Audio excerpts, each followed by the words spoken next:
movie, futuristic show. Learn, improve and evolve. Taking up. Taking up. Taking up. Alors, actuellement, en tant que jeune qui connaît les difficultés de notre monde d'aujourd'hui et conscient des défis quotidiens de cette vie, pensez-vous que les jeunes d'aujourd'hui sont mal orientés ou bien ils ne connaissent pas leur vocation? Je réponds à la question sur l'orientation des jeunes. Alors, pour moi, on va dire oui et non.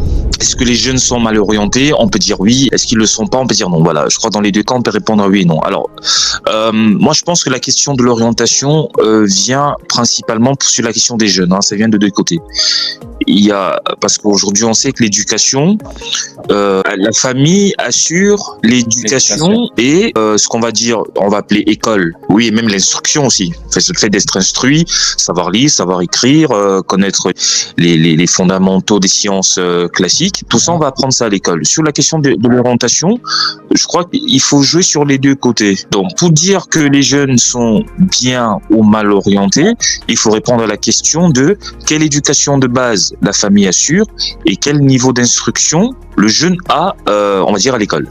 Et je crois que quand on répond à cette question, on peut savoir à ce moment-là, est-ce que les jeunes sont mal orientés ou pas?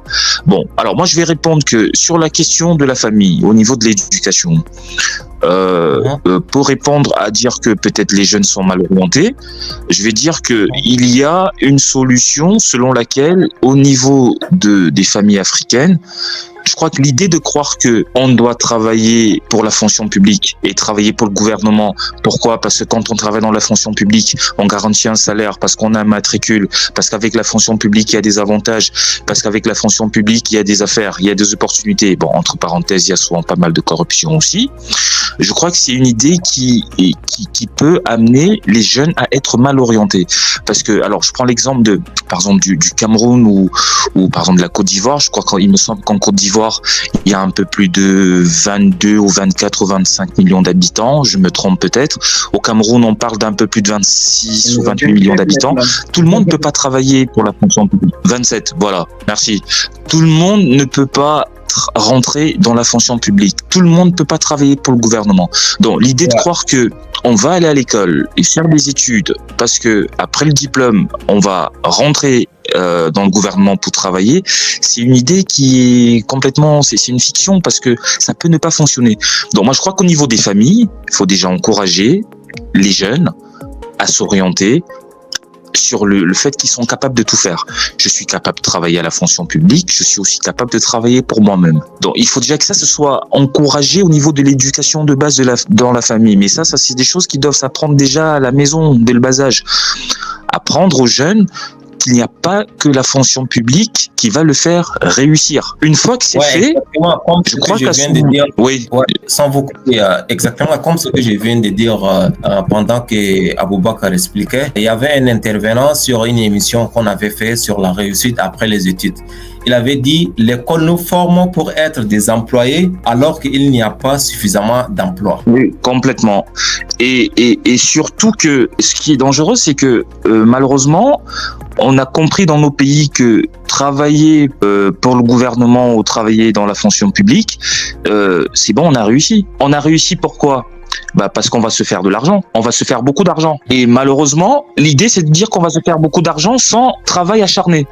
Mais ça, c'est hyper dangereux parce que ça, justement, on voit que c'est le résultat un peu des institutions qu'on a. C'est des institutions qui sont hyper fragiles, où il y a pas mal de corruption, où les gens n'ont pas le sens du patriotisme de se dire je vais travailler dans le gouvernement parce que j'ai de la valeur et j'ai une valeur ajoutée à ramener dans mon pays. Alors moi je crois que il y a déjà sur la question de la famille, il faut déjà que dans les familles qu'on formate les jeunes à se dire il n'y a pas que avec la fonction publique qu'on peut réussir.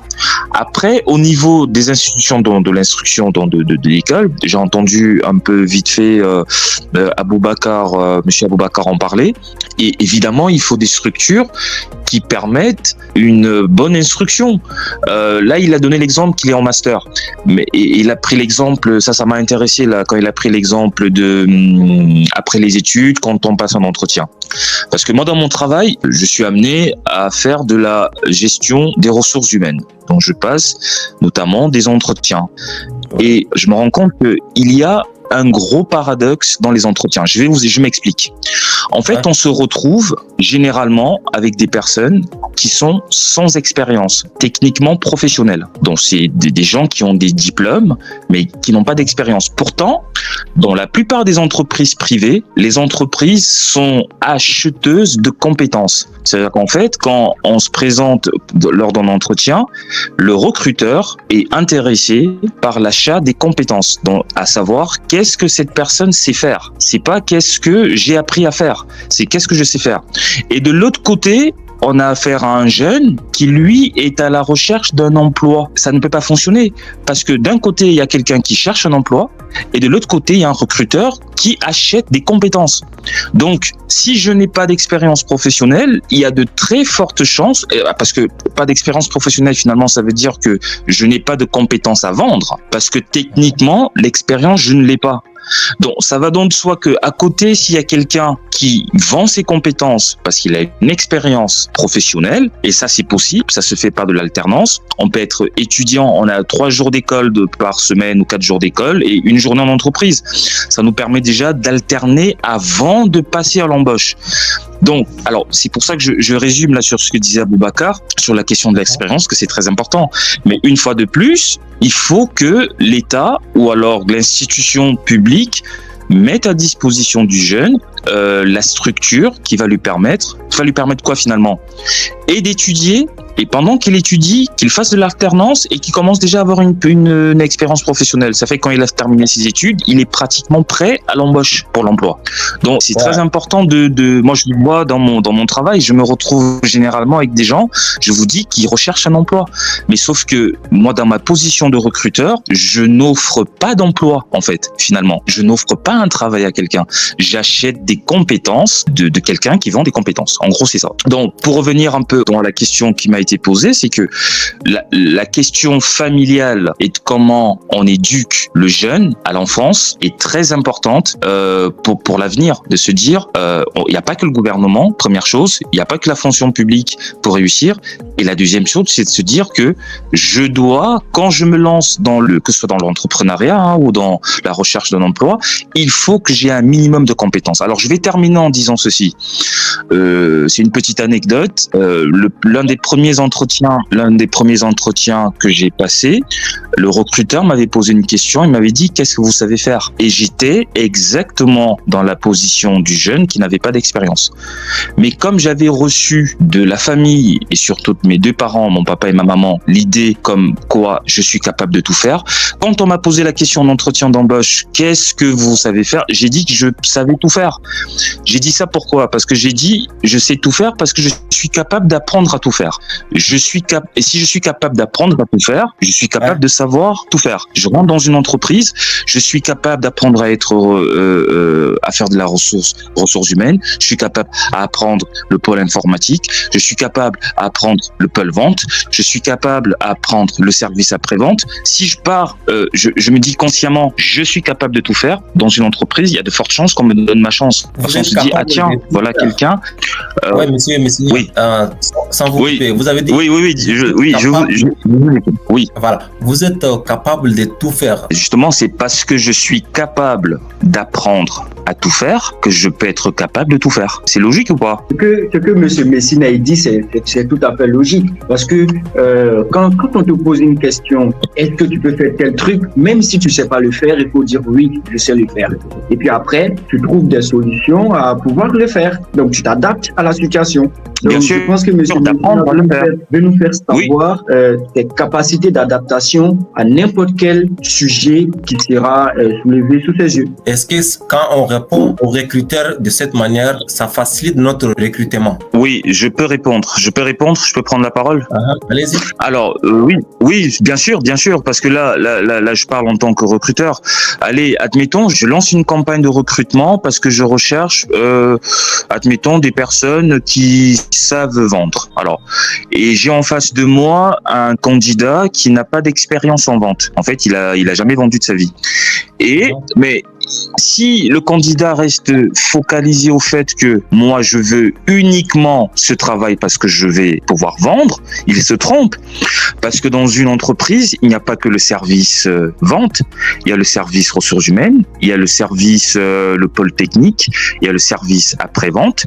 Donc, je suis capable d'apprendre la gestion des ressources humaines, je suis capable d'apprendre le pôle informatique, je suis capable de me former sur la vente, je suis capable de me former sur le service après-vente. Et je dis qu'il faut partir avec cette mentalité, se dire que quand je rentre dans une entreprise, il ne faut pas que je reste focalisé à me dire « Oh, comme j'ai fait des études par exemple de management, il faudrait uniquement que je sois manager. » Non, tu es capable d'être ce que tu veux. Et tu vas être capable d'être ce que tu veux parce qu'il faut que tu te dises que tu es capable d'apprendre à tout faire. J'ai fait des études de management, je suis capable d'apprendre la comptabilité, je suis capable d'apprendre le droit, je suis capable d'apprendre la psychologie, je suis capable de tout apprendre. Je n'ai pas à me limiter uniquement à un seul domaine. Et c'est de ça que je parle, de cette mentalité de ne pas se limiter, à se dire « Oh, je ne peux faire que ça. » parce que je n'ai appris que ça. Non, tu es capable d'apprendre beaucoup d'autres choses et tu peux être capable de tout faire. Je sais pas si... Voilà un peu en gros ce que j'ai essayé de dire. Ouais, exactement. Ce que vous venez de dire. Ça, c'est un mindset très, très positif. Mais est-ce que, d'abord, quand vous avez répondu à votre recruteur en disant que je suis capable de tout faire, comment c'était passé? Oui. On vous a recruté ou bien c'était comment? Eh ben, évidemment, j'ai été finalement, j'ai été recruté et donc formé. Moi j'avais postulé. Alors je vous explique. Moi je postulais comme webmaster, développeur des solutions informatiques, création de sites internet, et j'avais été recruté pour être formé comme pour une formation de formateur finalement. Voilà. Mais finalement j'ai été retenu pour ça. On m'a retenu. Voilà. Oui. Et il faut savoir aussi. Il faut savoir que quand on peut répondre de cette manière et qu'on sera retenu dans cette entreprise, c'est-à-dire que peut-être que cette entreprise-là, elle offre des formations aux employés. Si par exemple c'est une entreprise, par exemple un cabinet d'expertise comptable, ou bien une entreprise où c'est pas toutes les entreprises qui offrent des formations. Certaines entreprises veulent directement une personne qui est apte ou bien qui est capable, qui a certaines capacités, certaines compétences ou bien expériences de faire ou bien d'effectuer telle tâche. Si on lui dit de faire ceci, il peut exactement faire cette chose-là. Donc, le fait de répondre de cette manière, c'est pas, je pense que ça va pas favoriser le fait d'être recruté dans tous les domaines. Je sais pas si vous êtes d'accord. Oui, alors, oui, alors juste pour que je ne monopolise pas la parole, après, monsieur Aboubacar va nous dire ce qu'il pense aussi. En fait, ce que je veux dire, c'est que il faut se dire une chose, c'est il faut mettre toutes les chances de son côté. Alors, je vais postuler dans un cabinet d'avocats, par exemple. Il se trouve que j'ai une formation, j'ai les compétences, mais le poste n'est pas, il n'y a plus de place. Il faut que je me dise que quand je rentre dans une entreprise, parce que je vais chercher du travail, il faut que je me dise que je dois partir de là, je dois mettre toutes les chances de mon côté. Ok, au niveau, par exemple, on recherche un stagiaire, je n'ai pas les compétences, ou alors il n'y a plus de place. Mais qu'est-ce que je fais? Est-ce que je sors de là, je vais voir ailleurs, ou alors je me propose, parce que toutes les entreprises aujourd'hui recherchent quoi déjà? Elles recherchent des personnes ou qui ont la motivation, ou des personnes qui sont capables de faire. Donc si je ne suis pas capable de faire parce que je n'ai pas l'expérience requise, au moins je suis capable d'apprendre. Et après, c'est à l'entreprise de me donner sa chance ou pas. C'est ce que j'ai dit, c'est que répondre comme ça ne veut pas dire que c'est garanti, hein. Ça ne veut pas dire qu'on a le poste. Non, pas du tout. Oui.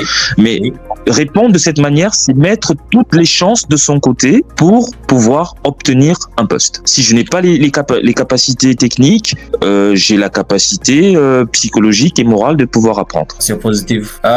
Monsieur Aboubacar, vous voulez ajouter quelque chose? Oui, effectivement, ce que M. Messine a dit, c'est très pertinent. Répondre de cette façon-là, bon, déjà, il a déjà répondu. Hein. Je pense que c'est ça que je voulais ajouter. ça va simplement faire savoir aux recruteurs que tu as la motivation, voilà, tu as l'envie et tu as un état d'esprit qui va te propulser à aller de l'avant. Donc ça, c'est très important, le fait de répondre comme ça. Et tu ne pourras pas répondre comme ça si tu n'as pas réellement ce genre de choses en tête. Le fait de se faire confiance et pouvoir apprendre même si tu ne sais pas faire. Tu vois un peu. Voilà. Exactement. Je ne sais pas si je vais continuer directement avec la question de l'orientation des jeunes. Oui, s'il vous plaît. Voilà. Alors moi, je vais aller de façon très simple.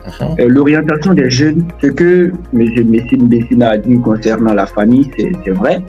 Mais quand on rentre dans le fin fond de l'Afrique, dans un village où il n'y a même pas l'électricité, où on sait que tel parent, il est analphabète, parce que ce problème, il existe en Afrique, et que M. Messina, bon, on va dire que sa famille est un peu plus, a fait des études, ou bien ils ont quand même une certaine vision de la vie par rapport à certaines familles qui sont au fin fond de l'Afrique, qui n'ont même pas l'électricité. Donc, vous voyez déjà la différence. Il n'y a même pas d'école là-bas.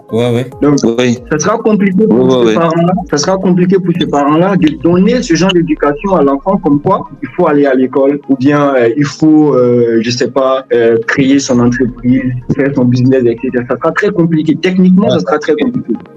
Donc, qu'est-ce qu'on doit faire? C'est le gouvernement qui doit mettre en place un système qui va permettre à l'enfant qui vient du fin fond de l'Afrique de pouvoir progresser. Comment est-ce qu'il peut faire ça?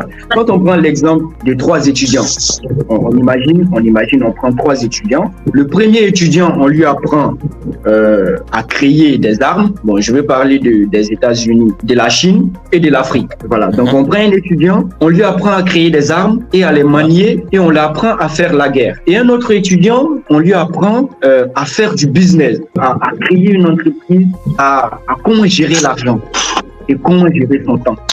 Et un autre étudiant, on lui apprend que l'histoire de la colonisation. Depuis son bas âge, on lui apprend ça. On lui dit, OK, il y a tes ancêtres, on a fait ça, ils ont fait la résistance contre la colonisation, on les a colonisés, on a fait la traite négrière, on a fait ci, on a fait ça, voici les capitales de l'Europe, voici les capitales. Un étudiant africain qui a fait le banc en Afrique, il sait pratiquement toutes les capitales de l'Europe, ou bien même je sais pas, aux États-Unis. C'est vrai. Et quand l'étudiant il va grandir comme ça, bon, ces 3 cas-là, de celui qu'on lui a appris à faire les armes et à créer un business et celui qu'on lui a appris l'histoire. On voit clairement la différence au niveau de l'évolution. C'est lui qui a appris à créer les armes. Aujourd'hui, on est dans un monde géopolitique où je sais pas, la géopolitique prend de l'ampleur. Et on voit les pays qui se sont mis dans ce sens-là et qui arrivent à s'en sortir. Par exemple, la Russie, la Chine, etc. Et aussi, au niveau de l'économie, on peut pas contre les États-Unis parce qu'ils sont sur tous les plans. Parce que eux, ils ont mis un système derrière. Mais nous, l'Afrique, on est où? On est derrière. Parce qu'on s'est basé sur l'histoire, la bipolarisation, etc. où on est vraiment dans une position d'infériorité. Donc, l'enfant, il va grandir avec ça en tête et il pourra pas donner le meilleur de lui-même. Et, conséquence, c'est de travailler dans la fonction publique avec un salaire de 500 000 francs CFA, etc., qui n'a rien à voir avec la réelle vie. Donc, il va pas créer une valeur ajoutée. Ça, c'est un gros problème. Et quand on regarde le système d'orientation, je sais pas si c'est la même chose avec le Tchad et le Cameroun, ou bien même. Moi, je vais parler de la Côte d'Ivoire parce que en Côte d'Ivoire, par exemple, le gouvernement se base sur quoi pour orienter les jeunes enfants? Il se base sur ce qu'on appelle les moyennes obtenues dans les matières de base, français, anglais, ça c'est la littérature. Et pour les séries scientifiques, c'est mathématiques et physique, chimie, qui sont même des calculs qu'on ne peut pas pratiquer dans la vraie vie. Par exemple, on nous dit de calculer 2x plus 3 égale 4. Déjà, ça, moi, je ne comprends pas. Je ne sais pas comment je vais appliquer ça dans la vie réelle. Donc, si c'est pas sur le fait que l'étudiant, il a eu 15 en français, en rédaction, et 18 en anglais, et de l'autre côté, il a eu 2 en mathématiques et 5 en physique, chimie, ils vont l'orienter naturellement en français et anglais. Donc, il va faire la série littéraire. C'est comme ça, il se base sans réellement savoir ce que l'étudiant il sait faire, ce que l'élève il sait faire. Alors que l'élève il peut avoir d'autres talents ailleurs, comme la musique, comme peut-être le management, je sais pas. Aujourd'hui, il y a plein d'étudiants, par exemple en Côte d'Ivoire, qui finissent. Ils vont faire par exemple des formations de l'histoire ou bien la géographie ou bien la philosophie. En réalité, si tu fais la philosophie, tu peux créer une entreprise. Déjà, la probabilité est très faible. Vous voyez un peu la différence. C'est ce point-là que je voulais toucher et orienter les étudiants dans des filières qui vont leur permettre de créer des entreprises ou bien de s'affirmer eux-mêmes en fait. En ce moment-là, on pourra parler de développement, pas à chercher à dire que voilà, il faut que les autres pays nous envoient des entreprises chez nous. Non, il faut former des champions nationaux. Je l'ai dit, il faut former des champions nationaux. Et les champions nationaux, c'était plus de la base, le système éducatif. Il faut leur apprendre la mentalité ou bien comment créer de l'argent. En fait. Et nous, on manque ça. Voilà ce problème-là. Donc, je voulais terminer par ça. D'accord. Donc, c'est un problème d'orientation, si j'ai bien compris. C'est un problème d'orientation des dirigeants parce qu'ils n'ont pas eu. Et quand ils veulent orienter, ils ne se basent pas sur les réels problèmes, sur les besoins de l'Afrique. Alors que nous, on a des besoins qui n'ont rien à voir avec les besoins des États-Unis, par exemple. Déjà, il n'y a pas assez de possibilités au niveau de l'orientation. Il n'y a pas assez de possibilités. Ils vont te dire, soit tu vas dans une école privée, soit tu vas à l'école publique. L'université publique, ils vont nous apprendre les choses beaucoup plus approfondies où il y a vraiment le boileau. Maintenant, l'école privée, ça c'est beaucoup plus penché dans le domaine du business. Ça c'est indéniable. C'est penché dans le côté business. Donc, ça va te permettre de créer je sais pas, une entreprise. Mais c'est cher. Donc, pour une famille qui n'a pas d'argent, donc ils pourront pas aller dans ce sens-là. Et même s'ils envoient les étudiants dans les universités publiques, ces universités publiques là, le système là-bas, une licence qu'on peut avoir en 3 ans, tu vas faire 5 ans pour avoir une licence. Donc, il y a un gros retard. Le système, le management de l'université même ne te permet pas d'avoir une certaine capacité à avancer en fait. Ça te fait reculer au lieu de te faire avancer. Tu vois? Je comprends. J'aimerais juste savoir, en fait, l'orientation se fait par les parents ou bien selon ce que l'école dit? Je vais rajouter quelque chose à ce qu'a dit M. Coulibaly. Moi, je crois qu'évidemment, quand on arrive au niveau... les responsabilités sont partagées. Hein. On pense dire que l'orientation, il y a la famille et évidemment, il y a l'institution qui est responsable de l'instruction du jeune. Donc, c'est l'école. On va dire le système éducatif qui est dans l'institution publique qui est représentée, je sais pas, par le ministère de l'Éducation, par exemple. Mais une fois de plus, je dis que la base reste la famille. Je pense que la base reste la famille. Dans quel sens?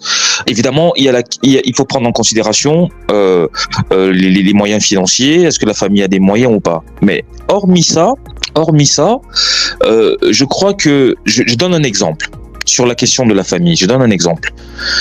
Alors, comment une famille, j'ai des enfants, comment j'éduque ces enfants-là, comment je les oriente, comment j'oriente les enfants. Et admettons que c'est une famille qui n'a pas de moyens. Moi, je crois que déjà pour les enfants, il faut déjà commencer à leur apprendre l'entrepreneuriat dès le bas âge.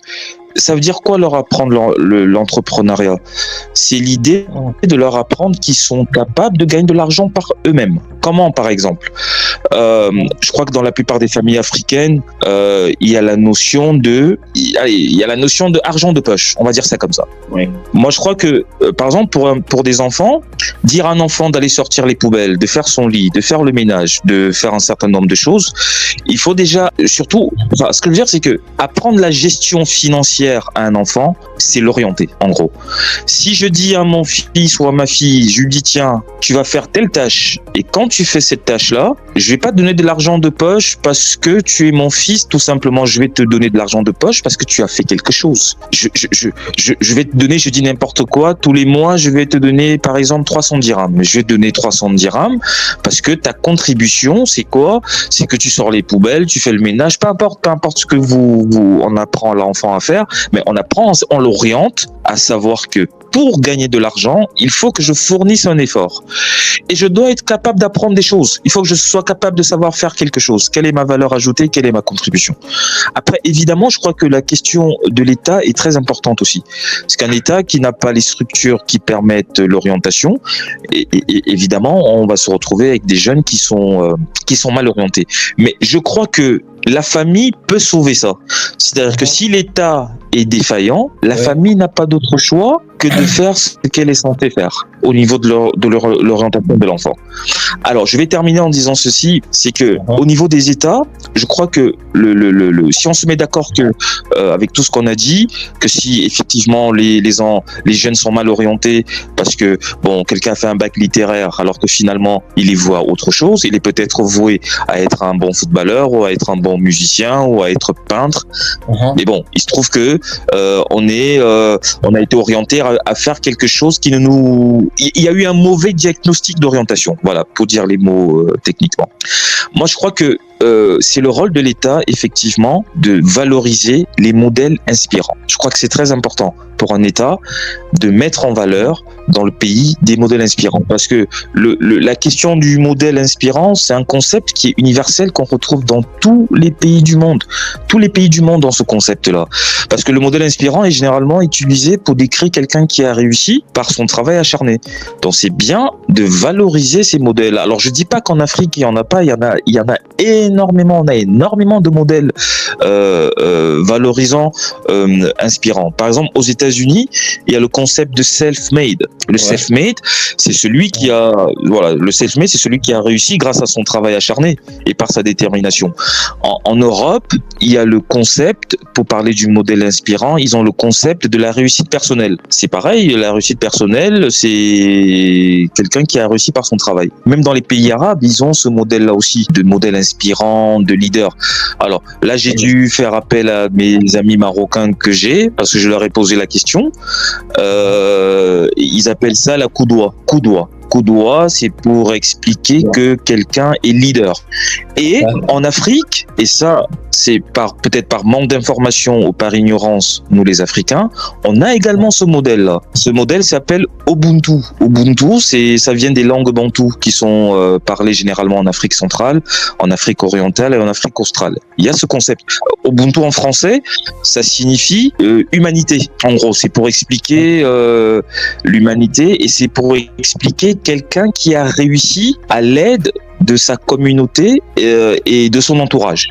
Et par exemple, il y a beaucoup de chefs d'État africains qui ont fait la promotion de ce concept-là. Nelson Mandela l'avait fait après l'apartheid parce qu'il fallait la réconciliation nationale en Afrique du Sud. Et là, il a utilisé le concept de Ubuntu parce que finalement, Nelson Mandela c'est un modèle inspirant. On peut être d'accord là-dessus que c'est un leader, c'est un modèle qui a inspiré énormément de personnes. Donc, le concept Ubuntu a été mis en avant en Afrique du Sud pour on va dire, pour déterminer le modèle inspirant de Nelson Mandela.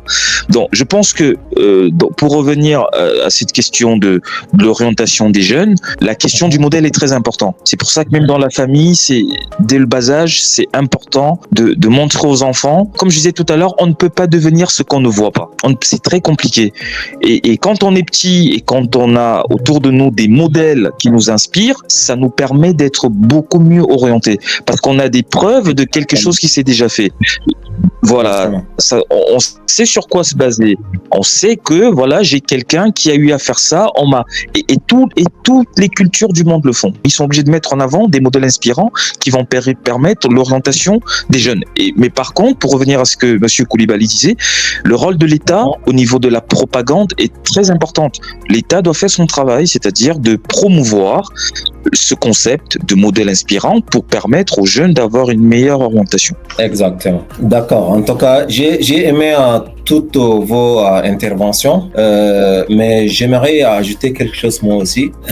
En fait, selon moi, pas forcément que les jeunes sont mal orientés. C'est-à-dire parce que les jeunes, ils peuvent être bien orientés, mais s'ils ne connaissent pas ce qu'ils veulent faire ou bien ce qu'ils veulent devenir demain, plus tard, eh bien, c'est comme s'ils sont mal orientés. D'un côté, certains jeunes peuvent se sentir mal orientés juste en raison du manque d'opportunités ou bien ils sont mal compris par la société. Donc, ce qui peut entraîner aussi une confusion quant à leur vocation. Donc, de notre côté, je peux dire que certains jeunes ont une vision claire, ceux qui ont la chance d'être bien orientés, d'avoir des parents ou bien des bons tuteurs qui les accompagnent tout au long de leur parcours jusqu'à réussir après leurs études et tout.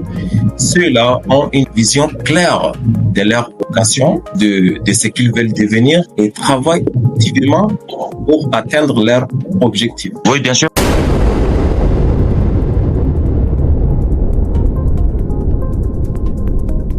Alors maintenant, imaginez un monde où chaque jeune se sent inspiré à atteindre son plein potentiel.